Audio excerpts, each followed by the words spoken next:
All right, we are live. I'm going to wait like a few seconds for friends to trickle in. I know people are getting off of work. Oh, perfect. There you are. It's so much fun seeing you guys like pop in my little corner. It's so much fun. Okay, good afternoon, everybody. My name is Haley, and I'm a bookseller here at the Novel Neighbor, a women-owned and independently operated bookstore here in St. Louis, Missouri. And I'm like truly so excited to hang out with you guys for the next hour.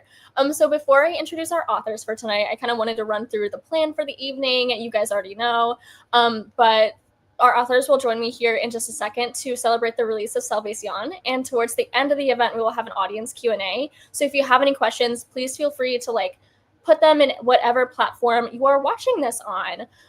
So that's like enough for me. I'm so excited to introduce our authors for tonight and like our lovely moderators. So Sandra Proudman is the editor of the YA Latinx sci-fi fantasy anthology, Relit, 16 Latinx remixes of classic stories, and a contributor to the YA horror anthology, The House Where Death Lives, both out now.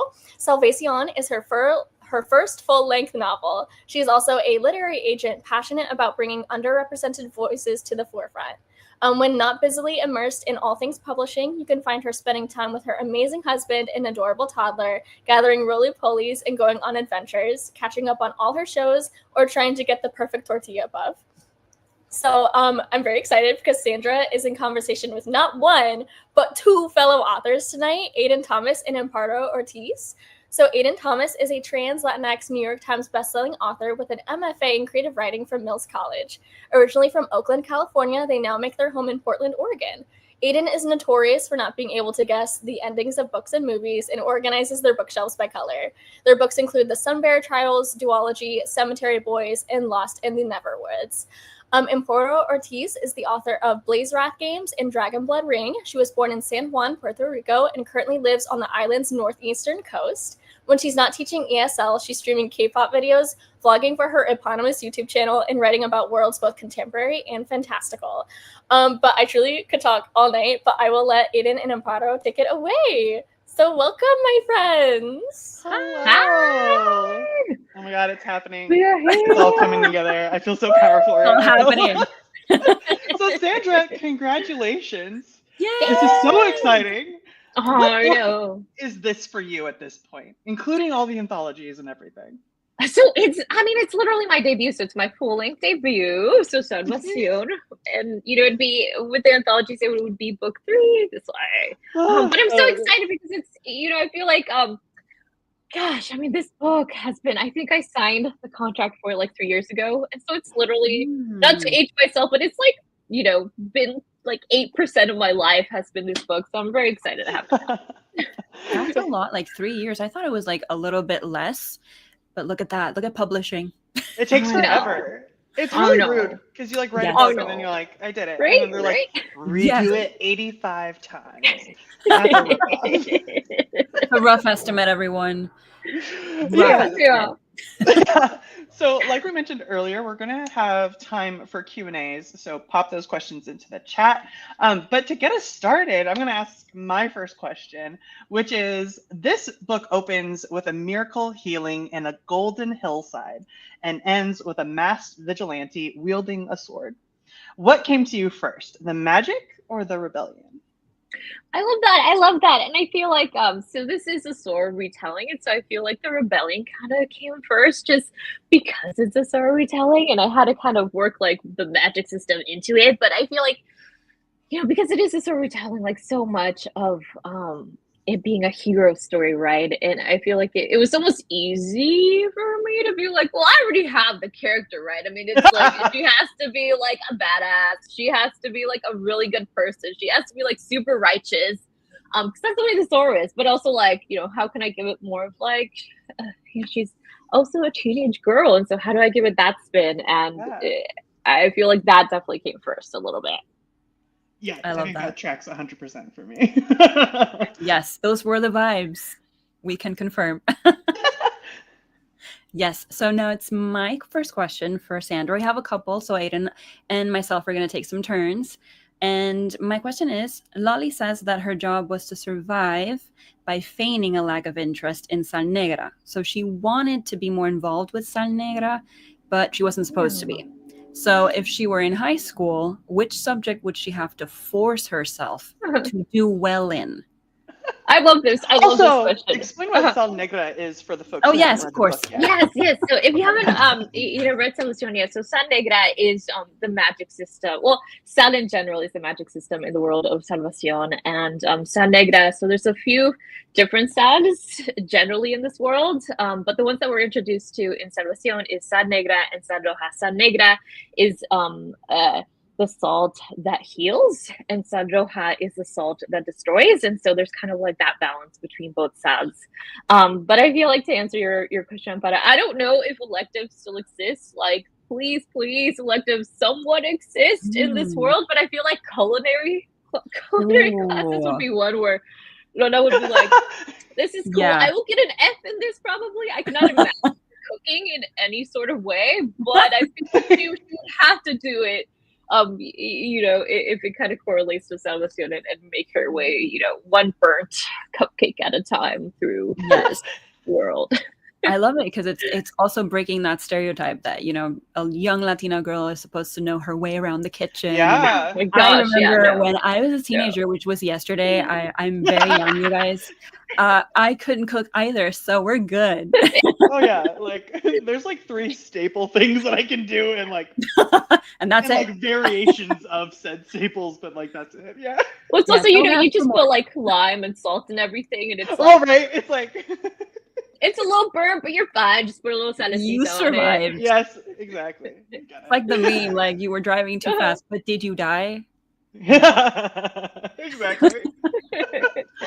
So where this takes place is called Coloma, and it's fictional, but it feels very, very real. So did you base this town on any place specific, or are there any like real events during the gold rush that kind of inspired where we are? Yeah, so I love this question because Coloma actually does exist even now. So it's literally it's literally where the gold rush began. Oh, And I'm so- tripping. Yeah, and I love the question because I feel like it's kind of even to this day, like there's not a lot around it though, right? And so not a lot of people realize Yeah. that it's even still there. And so it's really, really interesting. But it's literally, it's called Coloma. And so it's literally right there. And I used this is where Google Maps comes in, which I love. And you get to do the little people, Our and you just bestie. put the people there. Oh And yeah. so literally Oh, everything about interesting. the surrounding area is real. Like the mountain, there's a mountain that sometimes they hide in, and that's real. The river is real. There's a bridge that they talk about in the book that's real. And so everything was just based on this real location of Coloma. Yeah, that's so much better. Yeah. That's That's easier. Yeah. Yeah, because it is a historical novel, so I wanted to kind of base on at least what it kind of looked like, and maybe some things were different. But I do believe that there was still a bridge there, during that time period, because there's actually very few pictures from that time period. Like a lot of That it makes is really grainy and old. Mhm. But the few that I have seen, it kind of seems like it is at least fairly similar to what the setting actually is in Salvación. So that was really fun. That is so much But- fun. So that must have been Yeah. a big part of the research part of it. Yeah, and it was just, my husband would laugh right now because I have the worst sense of direction. And so it was definitely one of the most time consuming things of being okay, I have to put my little person here, and then I have to move them in the direction it would actually be in, just to see what's around this place. But, Wow. yeah. That's so fun. That's so much more thorough than I would have ever. Yeah, I was like, this is for sure made up. I have an excuse. I'm not from the States. You were There you I go. don't have an excuse. I'm from California. I don't. Oh my gosh, yes. Not gonna lie, when I'm not saw gonna that judge. question, I was like, It's not good. I don't know where any of the states are, but that's a whole other conversation. Public school did me dirty. Yes. Failure. Absolute failure. I love it. So on the topic Oh my of gosh. research and I things know, that I'm not a you actually comedy. had to do for it to make sense, like the world, the rules, whether they were the fantastical ones or the real world rules. We know that wealth and status are not impressive to Lolly, and she considers herself quite fair. were there any parts of your research on vigilantes regarding the concepts of fairness or justice that stood out to you? Yeah, I love this question. I love all of your all questions. That was a really but, good question. Yeah, Thanks, you know, Love this. right, going back to Zorro again, right? He's really the person that I base it on. So, Johnston McCally's Zorro, and then I think he's really righteous, and so that was kind of really what I wanted to do. And I normally write actually gray characters, and so I was like, you know what? But this time, like, I really just want somebody who the protagonist is really the one that has their head on right, is like standing up for what is right, and I'm just like, I just went for it. I was like, no, Loli is going to be righteous. Sure, she can make mistakes, but like, she's going to be the badass. She's going to be the person in the right. And so that was really important to me to just kind of base it on like Loli really being like a superhero. Like, and we often call Zorro the first superhero. Yeah. And I think for Loli in this time period, like she kind of became in her world, like the first superhero, right? Which is really exciting. Yeah, especially in her age bracket and how she's come up in the world. Of course, the OG.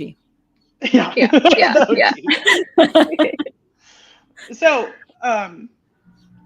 when it comes to writing and craft, that sort of thing, Salvación's sword moments are so cinematic.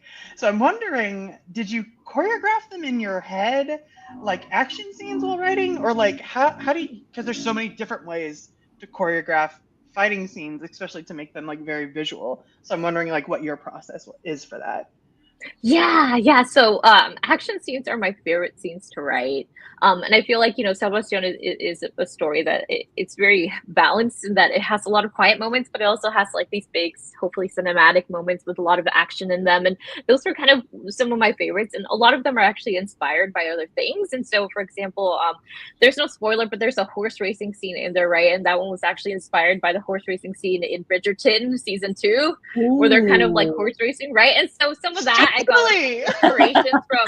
Sometimes you get inspired by things you like already previously saw in action, and I feel like it's a little bit easier to describe them that way. But a lot of the scenes, like oh gosh, I can't give it away, but there's like a scene there towards like the end where it's a lot of visualizing in your head. It's a lot of like, okay. But it's like one of my favorite things to do, and so you kind of, as you're reading it back, I feel like it's always just I am actually not. So I'm going to backtrack a little bit here. So one of the things that I am most amazed in is the fact that some of us think in words and some of us think in pictures. Yeah. And so I'm going to ask you, Aiden, do you think in words? Do you think in pictures? Do you think in both? Strictly pictures, perhaps only pictures, like a child. Yeah, okay. I'm Amparo. Do you think in pictures or do you think in words? I think in pictures, but when it's, for example, song lyrics or something that was said to me or written to me, I actually visualize the text. Like I don't visualize. That's amazing. Yeah, I don't visualize people talking to me. I like literally read the text in my brain. Oh wow. See, like I love that. And it's like the most fascinating things, right? Because there's people that even think in numbers, which is wild. Not me. No. But I feel like that's kind of like fascinating to know, right? Because we visualize things so differently. For me, like a lot of it is just that I feel like the times when I am writing and the times when I am writing action scenes is one time where I do visualize actually in pictures, because basically the whole time that I'm writing and thinking it's just words.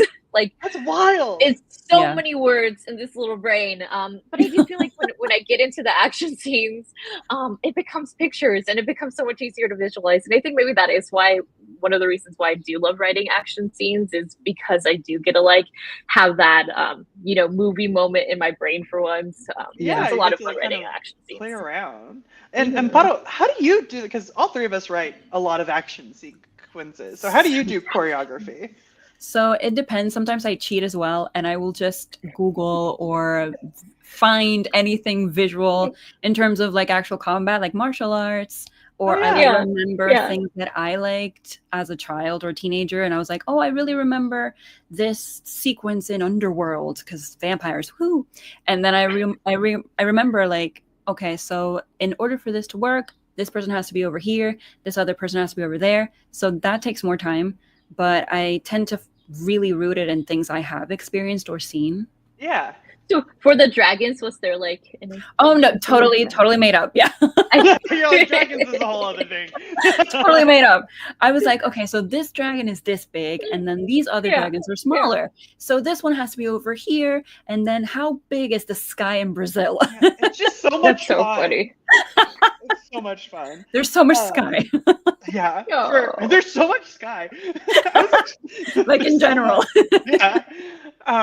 For me, I will use video game cutscenes. Oh, amazing. And like fight scenes from anime to like figure out how to Yes. choreograph something, especially like with the Sunbearer Trials where I had like 10, because I thought 10 people in a scene at once, how hard could that be? Anime came in. My Hero Academia came in. Who I IMD for Spoken that. like a water sign. Yeah. For sure. I love that. I love that. You know, one of my favorite things, and I'll digress a little bit more, but one of my favorite things is just one of the reasons why I'm so excited to talk to you both is just because we're, you know, Latina authors in the speculative space, and we get to like write characters that have fun and adventures and that sword fighting and the dragon, and all of that is so cool to me. So I will ask you both a question in terms of, you know, what inspires you and your work, and how. What inspires you to write in that speculative space? Because that's something that I so admire of any you know, marginalized group that can get into the speculative space, because it's so freaking hard. So I'm curious to know a little bit about that. So I'll digress. Questions for both of you. Who should go first? You should go first. I'll go first. Yes. They were unprepared, y'all. They were unprepared. It's The so. witcheroo. I think that like us as Latinos, we get to kind of cheat when it comes to the spec fic, because our culture is very magical in general. Our culture is, excuse me. And so that's always my big inspiration. It's always like real world things. And like how I, you know, rituals, practices, beliefs, stuff like that. And just giving it like a very literal output in my books, especially with like Cemetery Boys. Like it's just bringing what we believe to life, if that makes sense. Yeah, that's always, and it's just so much fun because it's like, this is stuff I'm intimately familiar with. These are my practices, and to kind of be able to like put them in a book and just make all of that richness and the magic and the colors really just explode and like show off kind of is always what I feel like. Yeah, but it does feel like cheating, because I'm like, this is very, like, I'm just going to tell you how it actually is. And we're going to pretend it's magic. Like, I love that. Yeah, but I think it's we call it cheating and we laugh about it, but at the same time, it's like everything is inspired by something else. Totally. Yeah. There is no original thought, something that a lot of people say. But I think that, for example, I can be inspired by something I see in a football match or something that a student tells me. I joke all the time to my students. I tell them, I'm only here because I'm going to steal your stories. I'm not here to teach you anything. You're like, why do you think I took this job? What's for the pay? Like, Yeah. I had a student ask me, Professor, you're an author. What are you doing here? And I'm like, because I'm a thief. Like, that's it's like, because I need to figure out how to make other. I do that because I will still like. People always like, is this character like inspired by anyone? And I'm like, no. Yes. Like, people I know aren't interesting enough, frankly, to be in my books. And I mean, Exactly. I would love. But things like quirks and how someone moves or speaks, that adds so much richness to characters. So that I'll steal all day long.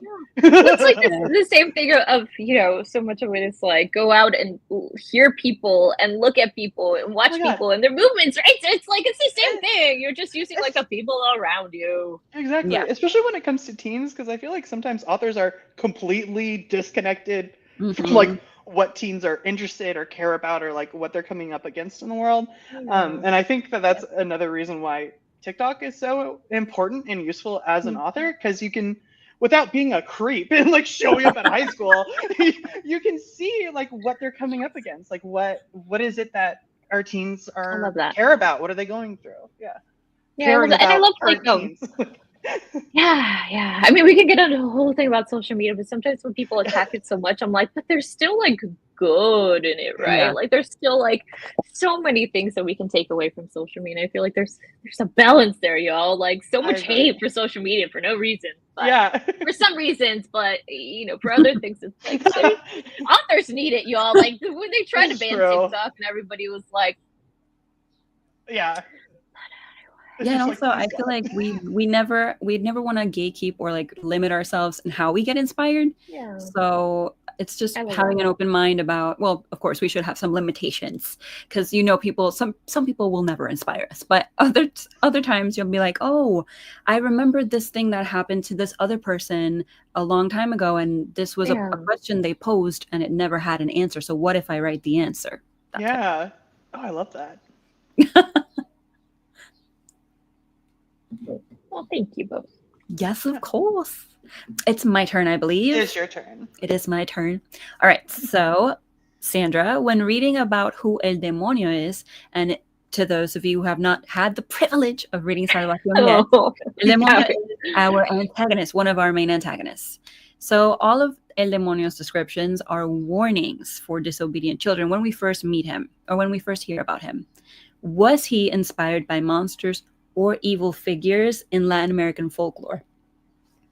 Yeah, so El demonio is literally the devil.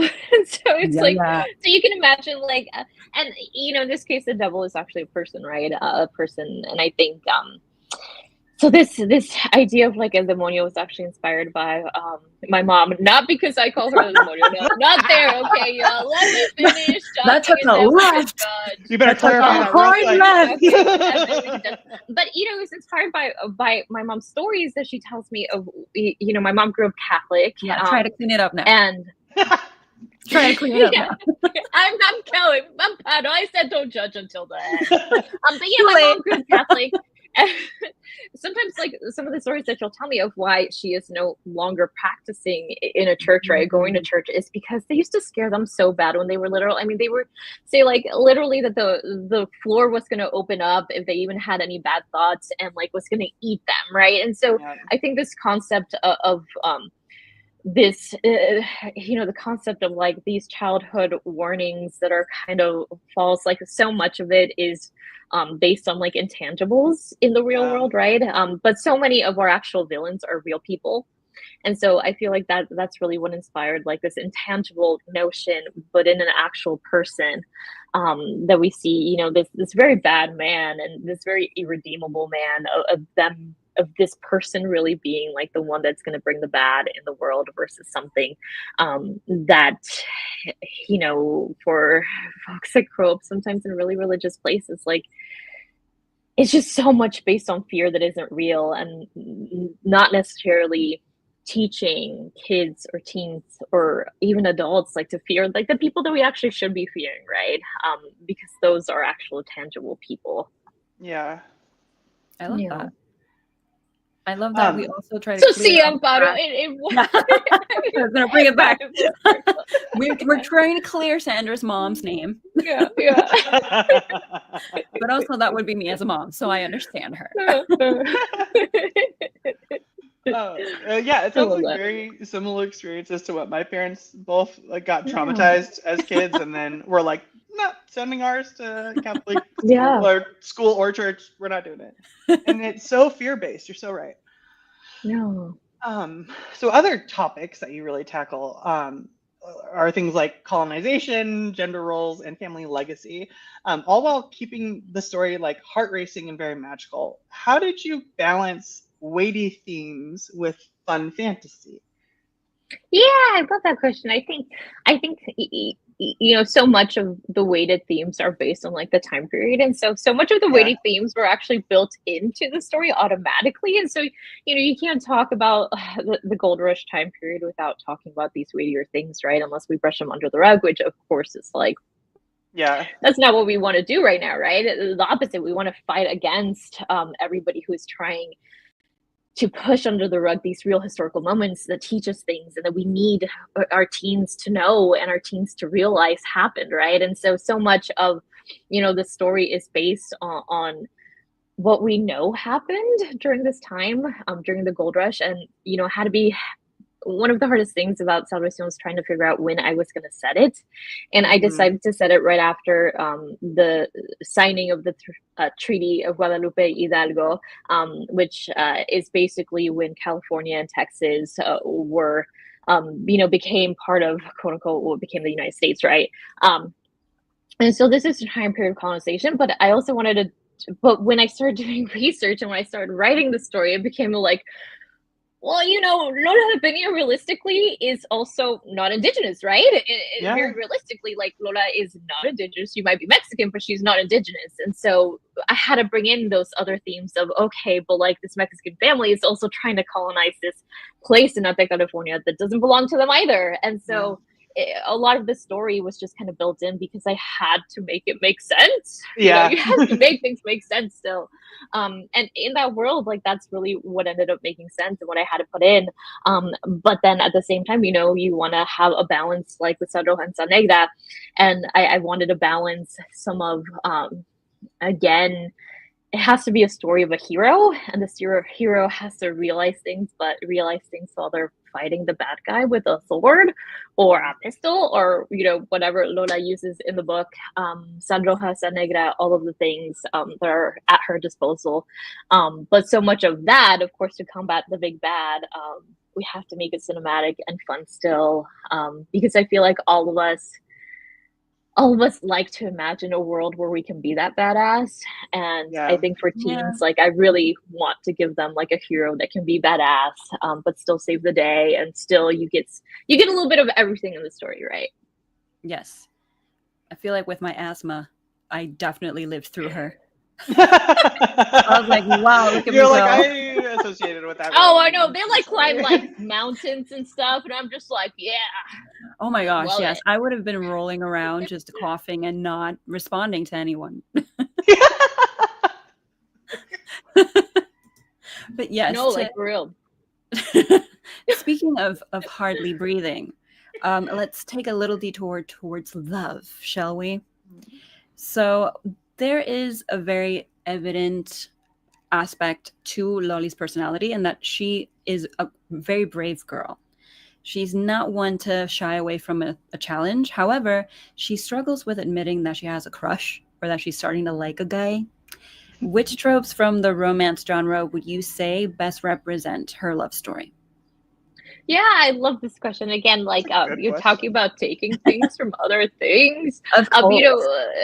Again, I talked about like Bridgerton, right? So it's kind of like that reluctant, like the reluctant lover, right? Where it's just like Loli does not need a distraction, but then there's like Alejandro who comes in and it's just like, there's some magical things about him.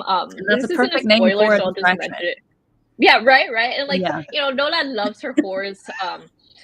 And Alejandro's like a horse whisperer. So it's just like, she's like, how could I not fall in love with this, like that guy, like a horse whisperer, right? And so it's basically like impossible for her not to be attracted to this person. She's also like surrounded by all these like men, right? So this is like, besides her brother, like Alejandro's kind of the first like available guy.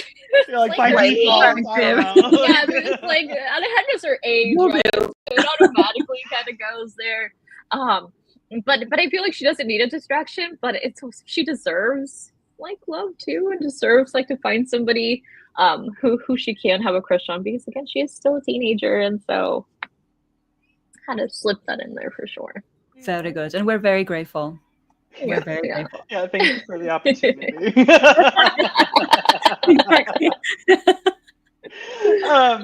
Okay, so there's a line, I think it was at the very beginning of chapter 16, that stuck with me, and it said, Sa Negra didn't choose who to heal or who to not heal. What does that line mean to you in terms of justice or resistance? I love that. And sometimes like one of the hardest things for me as a human being is like really horrible people, like things going right for them, and you're just like, but you are like a POS, like how is it possible? And I mean, I think that's the reality of things, right? Like that's the really hard reality sometimes when you see like people you're just like, oh my gosh, you don't. I mean, you deserve dirt. That's what you deserve, like for real. And sometimes you get justice, and sometimes you don't. And I think with San Negra, it's just, I think when we talk about like what people deserve, we're so not in control of that. And that is the same way with like San Negra, right? Like it will heal everybody because that's just the way that it functions in this world, whether they deserve it or not. But I think the interesting part of that conversation is that different people have control over it, right? And so if good people have control over Sal Negra, and even more specifically Sal Roja, then it doesn't become something that can be used for bad. If bad people have control of Sal Roja, then it's chaos and like doom and darkness and everything dying basically, right? It's like the end of the world. And so I think that conversation kind of tends to go with who is in control of these tools that we have. And I think even like we talk about AI all the time, right? And it's just like, yes, AI can actually, and like so much of AI is bad, but then it's kind of like the same thing as social media, right? Like AI sometimes like it can help with surgeries, like make surgeries more accurate. And that's something good, right? And so it's kind of like whoever wields the technology, whoever wields the actual, tool that we have is kind of determining whether it's going to be bad or whether it's going to save the day or whether it's going to destroy us. And I feel like it's the same thing, with San Negra and San Roja. And we can only hope that these tools end up in the right hands. And that's the hard part, I feel like. Yeah. That's a beautiful answer. Yeah, and like the effects of Sal Roja, because it's very easy to say, oh, don't touch that, you'll die. But the actual effects of it, reading how people die because they touch Sal Roja, I know. I'm like, okay. Sal Roja is like gnarly, y'all. It is like, and Sal Roja again, like Sal Roja very metal of you, way, Sandra, right? Let me just say. Thanks. Very metal. But Sal Roja's like the same way. Like it doesn't, again, no spoilers, but it doesn't. That one also doesn't judge based on like who, there's no weighting of the feather. We talk about like after like sometimes it's just there's like burn. a weight. Like, so yeah. So it's just like you'll feel a little bit of discomfort. Yeah. Just a little bit. Small burning sensation. Yeah. Yes. And I also thought about Batman because when you were explaining the differences between who gets to live, who gets to die, who gets to make that choice, I feel like Batman doesn't kill because it's a moral thing for him. It's a moral consideration for him and, backed up with trauma. So I think that given the opportunity to Loli to use Sal Roja against her antagonists or people that piss her off, that she would be like, I'm not using this. Thank you. Thank you for the offer, but I'm not doing it. Yeah, I agree. Yeah. And speaking of like great things about this book, can you tell us how you chose the names for the horses specifically? Yeah, so I'm not gonna lie, like the horses got confusing. Because happening. So let me ask you about this. Like, does it ever happen to you where you're drafting something and then you go back and you're just like, why is this name, this character's name is 3 different names in 3 different sections, and then it goes back to this like name number 1, and you're just like, no. So I think Carisma was one where it stayed the same, but oh my god, like there's Tornado, which is the dad's horse, and there's Prisa, which I think is Alejandro's horse, and there's another horse that I don't even remember anymore. And it's the brother's horse, but I can't remember what his name is. It's I think it's like Paco or something cute like that. He's like the only one that has like a cute name. It's not Paco though, it's something else, but I can't remember. Maybe it was Pancho. I think it's Pancho. Oh yeah. I don't know. Like, there has to be a Pancho somewhere. But like Carisma, I feel like it was just a cute name that just kind of occurred to me. I'm not gonna lie. I was like, this is it. Because also, Carisma's like, I don't know what the real real name is for these type of horses, but it's a brown horse. It's like a light caramel colored horse. So it's like, it kind of sounds like caramel, but it's not caramel, so it works. And then I think I did put like a little bit more effort into like the dad's horse is Tornado. So it's kind of, Tornado means great. tornado in English. And so he, you know, the dad's kind of like a burly man. And so I feel like that fits. And then, yeah, but the horse got confused for sure. Yeah. We believe you. We believe you and we support you. Yes, Thank you. wholeheartedly. Oh my gosh. Okay, so I have my last question, and as a reminder, very soon we will be doing the Q&A, so pop those questions in. My last question is, what do you hope young Latina readers take away from Salvacion's journey, especially when it comes to navigating expectations? I love that. And I feel like one of the really hard things right now for whether it be Latina teens or not is kind of managing expectations in the world that we live in now with social media and school and XYZ. Like, it's tough. Like, I feel like it's tough, right? And we So keep much hearing like pressure. getting into college is harder. Getting into like XYZ is harder. Like, everything's just hard for teens, I feel like, right now. And so I feel like with Salvación, it's kind of two things, right? Like, one of them is just doing your best, the best that you can. Like, Yeah. I feel like that's like Lola's life, and so one of the things that isn't shown necessarily on the page, but is talked about, is the voyage from Sonora, Mexico, where they originally were from, to Alta California, which is like a huge voyage, and she went through like a ton to get there. And I'm not gonna lie, I forgot where I was going with this, so I'm gonna try to make it up as I go. You've got this. But you know, like it I feel like she kind of, through the freedom of that voyage, in a certain way, she was able to realize that when things are life and death, the expectations that people set on you, they don't necessarily matter. It's what you want to personally be. And through that voyage, I really came to realize that she wanted to be a hero, because she wasn't a hero before. She wasn't a hero until that voyage, until that journey. And that was really the moment where she realized that she wanted to become somebody who could protect people. She wanted to stand on her own. She wanted to just be the hero of her own story. And I think it's the same thing for teens. And I really want them to take away, like, you can be the hero of your own story. And sometimes it does take sacrifice, and sometimes it is hard. But at the end of the day, you will feel like you are actually who you were meant to be. And you'll be amazing. I love that. I That's so agree. good. That's precious. Correct. I'm correct. Yes. So I have one last question, and it's a bit of a would you rather type of scenario. So Salvación, she saves your life once, and Aiden, you can answer as well.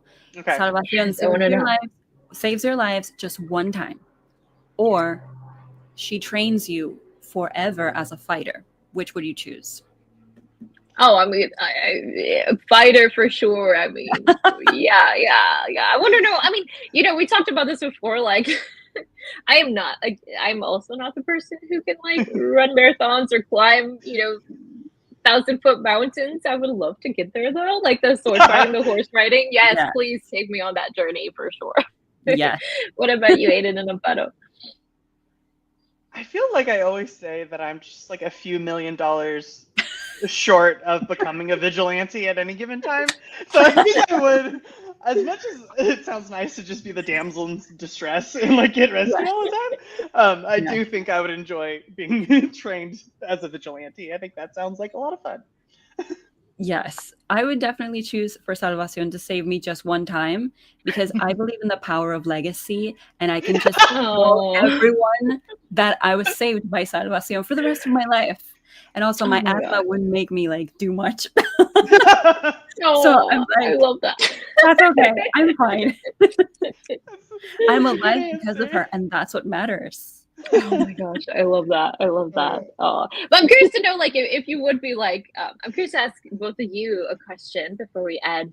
But if there was one character that you could be, that character that you've written, like, which character would it be and why?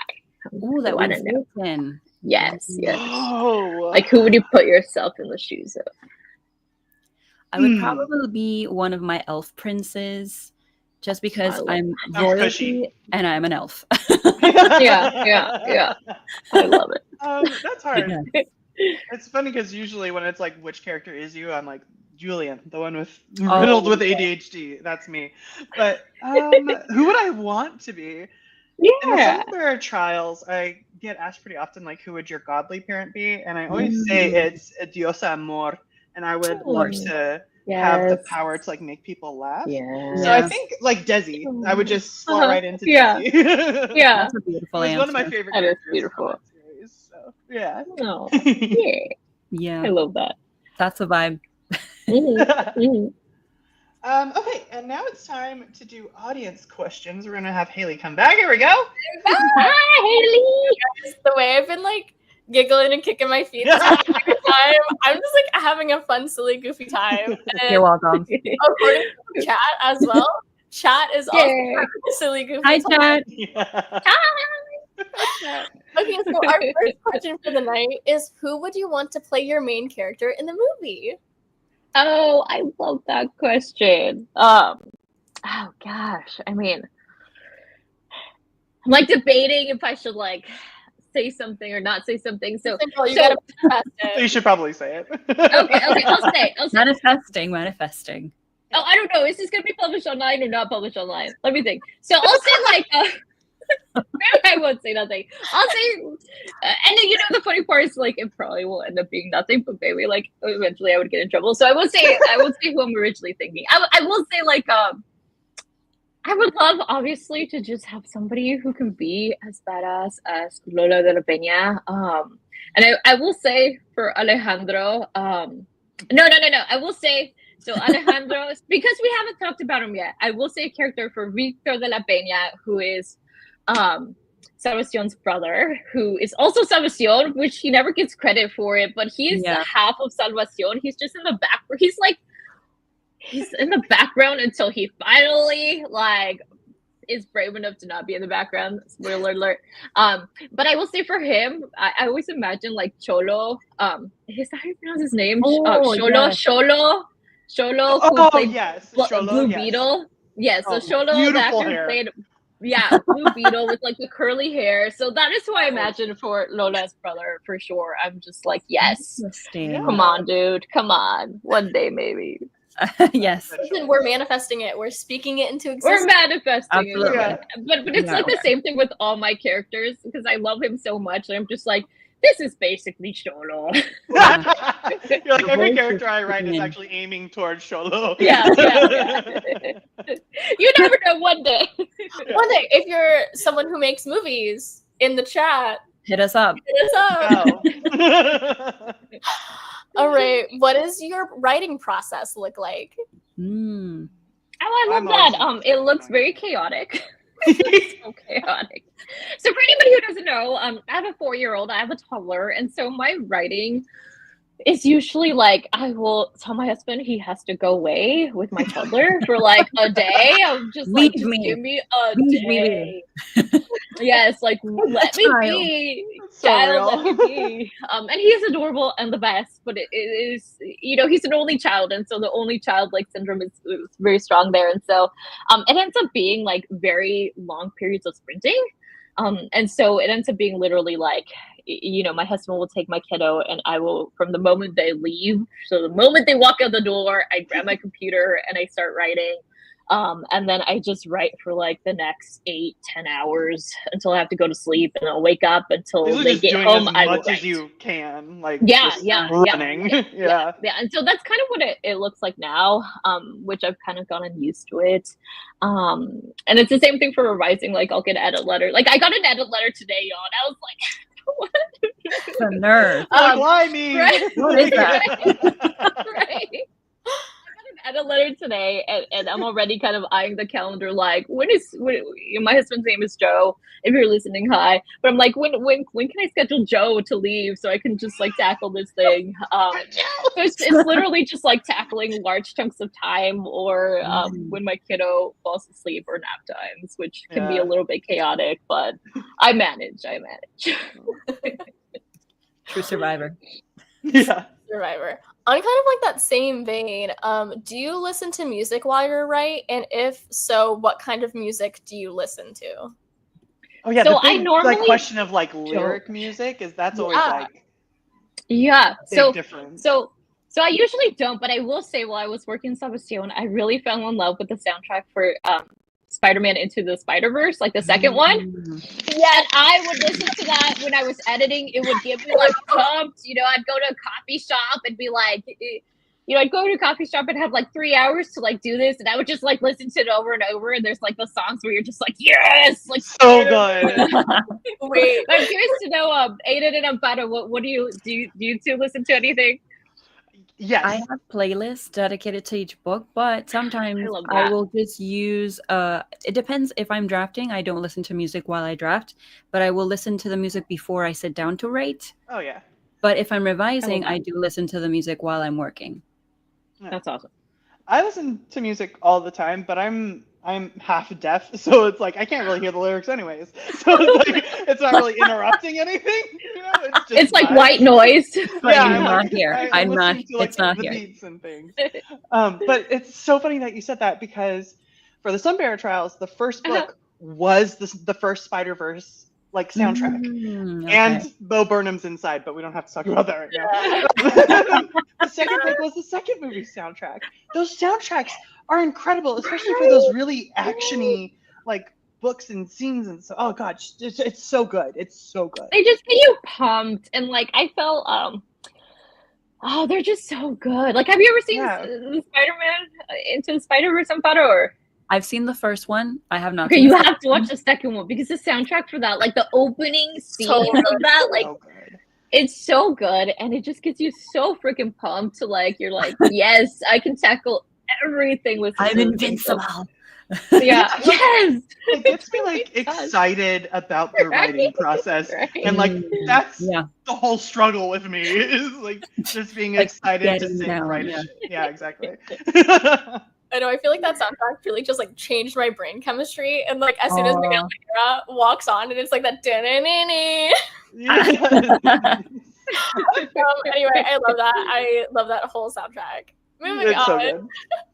good. So while having a basis in Zorro, Salvación really hinges around a love for family and community. Do you see yourself or someone in your life in any of the characters? And this is like a part 1 of a part 2 question. So I'll start there.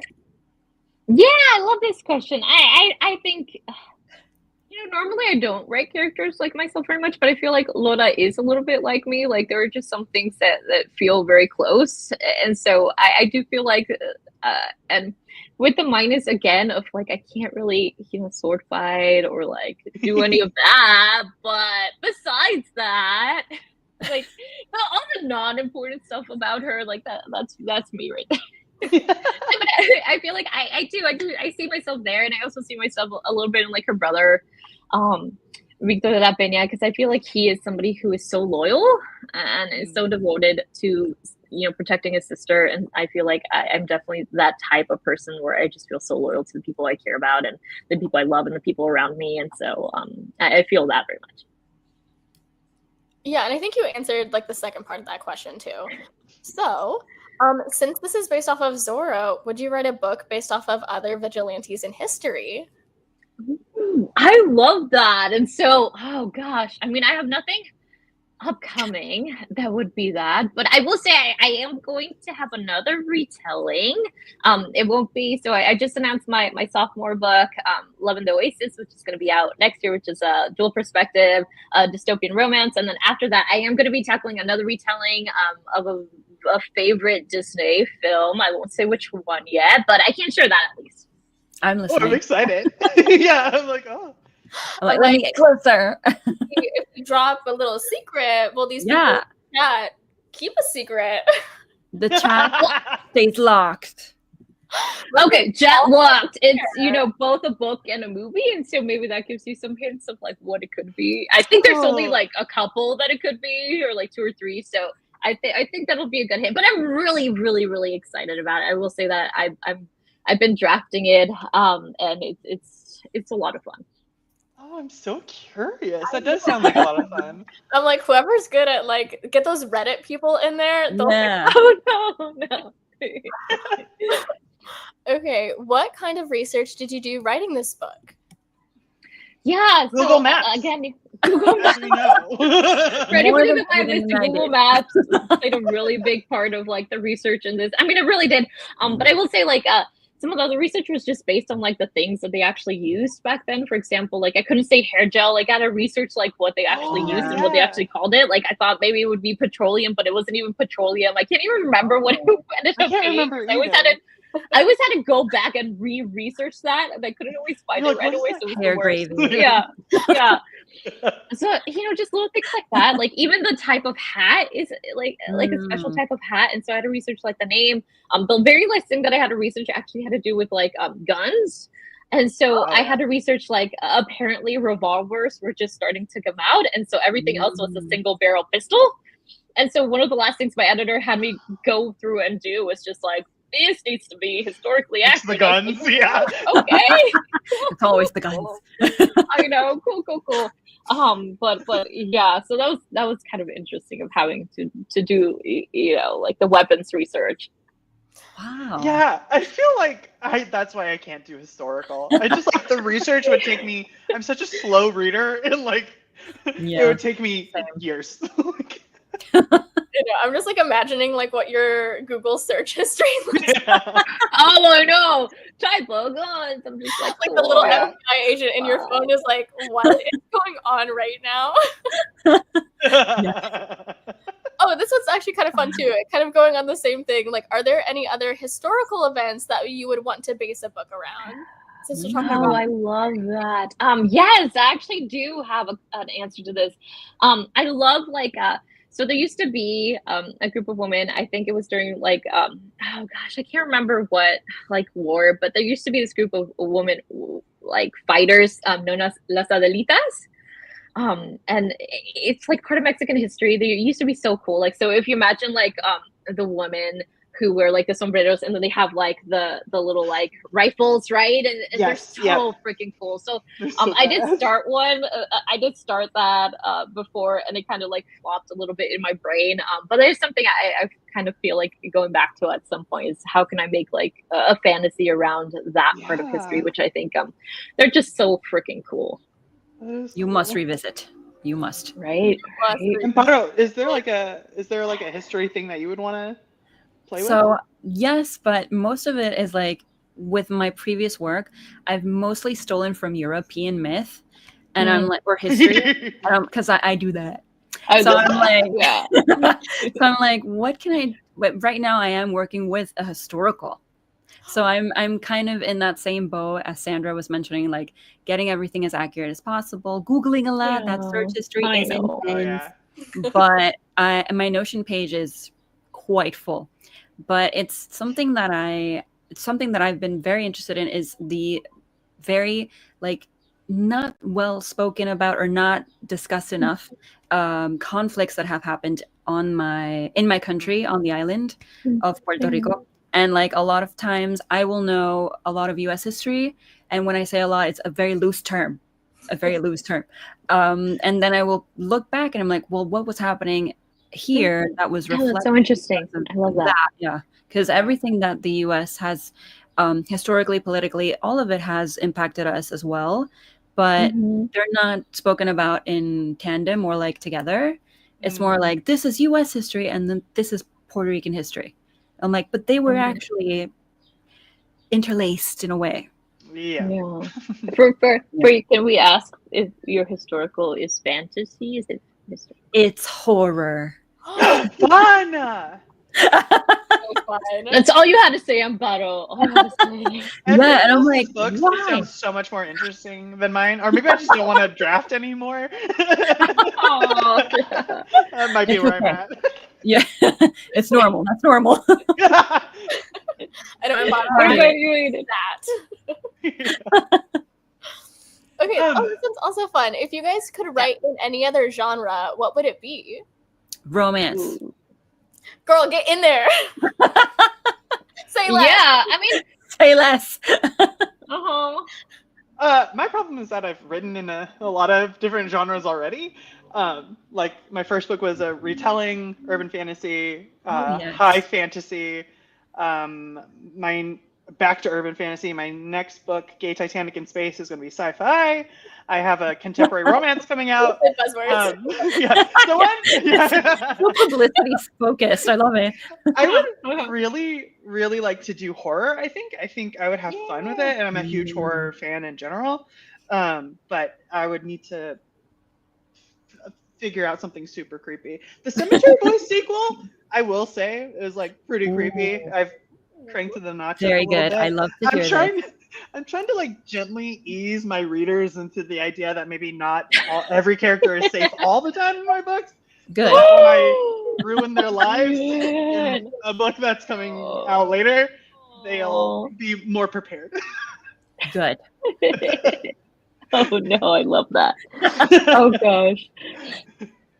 I think I'm gonna copy you, Aiden. I feel like a horror, like I've one that like I took it on sub for like a round and it didn't really go anywhere, but like I want to revisit that. One Yeah.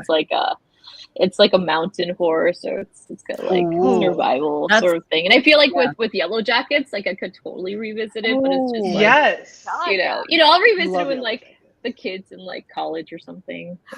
It's like when I have free time. I would love to do like a oh my god. Oh my god, Yeah, what are they called? Sure. Speaking. Oh my god, what is the desert in California? Joshua Tree. Jeez. Okay. I was like, I can see the trees in my head. Okay. I can see the trees. I swear. They're very weird looking. They're very Yeah, like little. The saguaro. They're super weird looking. Yeah, they're like no, those are cool. Yeah, saguaros are incredible. Don't get me started on those ones because I'll talk about them all day. But doing like a desert at night horror, because those deserts, man, there's stuff. Yeah, that's creepy. There's stuff. There are things in the desert. Yeah. Stuff, you guys. God, what are those like? Gosh, what are they? The trees called in the Lord of the Rings? Like you can make it kind of like that, like the trees in the desert. Yes, that would be really cool. Make it happen. Anyway, whenever you guys write these books, I'm sad. Say less. Just give us a few years. And I think, we need more Latina horror, and also it's a genre that will never actually stop being necessary, relevant, desired. Yeah. So you guys are good. We'll do it. Okay, do you think all of your characters would be friends? And what would they do if they hung out together? Mine would probably just sit back and let you guys talk, because you are just braver than anything I've ever written. You deal with paranormal stuff. You deal with like actual magic. None of my main characters have the ability to wield magic. So yeah. Honestly, Yadriel would love to hang out with a normal person for a while. That would be great. Like, oh my god, you're here. Yeah, I think Julian would like everybody, but I think most people would probably get sick of him pretty quick. Yeah. It's pretty obnoxious. Yeah, I will say, so the way I kind of imagine my characters, they're kind of like, do you all ever watch like Buffy, where like the very end there's like all these slayers? Yeah. I imagine them, like just like a little group of like slayers coming together to save the day. Amazing. You could just like that. sit back with popcorn. Yeah. They would add each other on socials. Yes. They have like a group chat. It would be great. It would be great.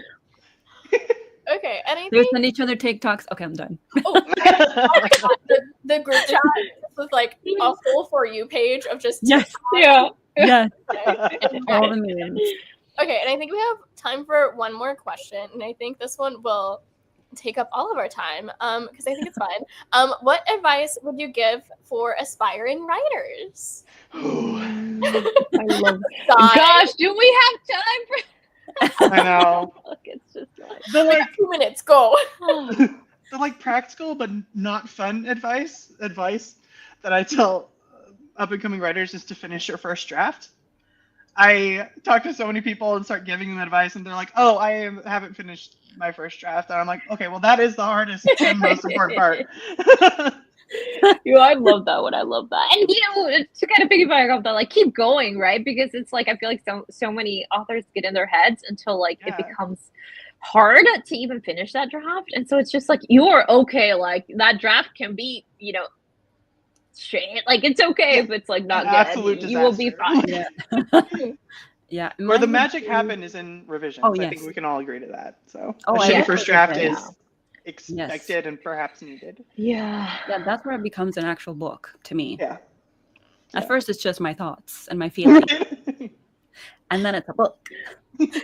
But my advice would be definitely to know who you are. Like, don't be afraid of knowing who you are, because if you don't want to read what you're writing, why are you writing it? So just don't be afraid of starting what really speaks to you. Yeah, and like, what was the other thing I was going to say? Find your community, because very publishing, important. It sucks, dude. And it's super important to have people who are kind of going through that process. It's such a with you. catastrophic way of going about it, but yes. I mean, but keep going, y'all. But keep going. That's so cool. It sucks. But So don't you have to stop. You have to have friends to like go through it with, so that when you're like stuck on a really bad draft, you have people to not only like help you get unstuck and like that you can ask questions of, but also just to like be a cheerleader and to help you get through that chapter that you really don't want to do. It's just so important to have that. I'll add to, like, it's also like learning. Like, you have to keep learning because there's so much to learn. And so if you have that community, like Aiden says, like, you'll have people that you can go to when you run into issues and problems or need a vent or need help with anything. Like, so much of publishing is learning. And so if you haven't been, learning, you have to get on and you have to, see what everybody's talking about, because I feel like YA especially has gotten like such a bad rap of being like the YA community, but I'm just like, the key word there is community, right? Yeah. And we have built a community and we have built a network of folks that are just incredible and amazing and that want to help baby authors. So definitely make sure to follow all of us and interact with us. Yeah. Oh, maybe not so much Aiden. Yeah, he was like, Thank you. Those would be catastrophe. Yeah, like if you're in my group chat, I will be complaining 90% of the time. I'm sorry. Those are the vibes. Complain though. I love to complain. I love to come home. I see the first thing out of my mouth, complain.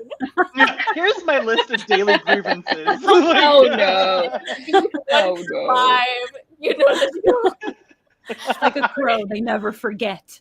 That's right. I have like a notes app of like everything that happens today, and I'm like, this is my podcast. Oh no! Okay, but that's all the time we have today, folks. I truly could just yap all the time, but I am so excited that we got to celebrate Sandra today and on the day for Salvation. And so if you haven't pre-ordered, which if you guys are watching, you guys should pre-order. It's a really good thing to do. We love pre-orders. But if you're looking for a copy, guess what? The Novel Neighbor has so many copies that you can buy. And great is we know how to use the mail. So if you're like, oh, I live in like, I don't know, Texas or something. I don't know where Texas is. Like if you live somewhere else in Missouri, you're like, oh, I really want this book. Great news. I can ship it to you. And I'll even write you a little note. It'll be so much fun. Yes. That is available at the link below. And thank you to Aiden and Amparo for being Yes, thank you so much. Thanks for having us. This was so much fun. And I hope and thank you, Haley. Yes, thank you, Haley, of course. Thank you, Haley. Nice to meet you, Haley. All right. Thank you guys so much for coming out tonight. Bye, guys. Thanks, everybody. Bye, everyone. Bye.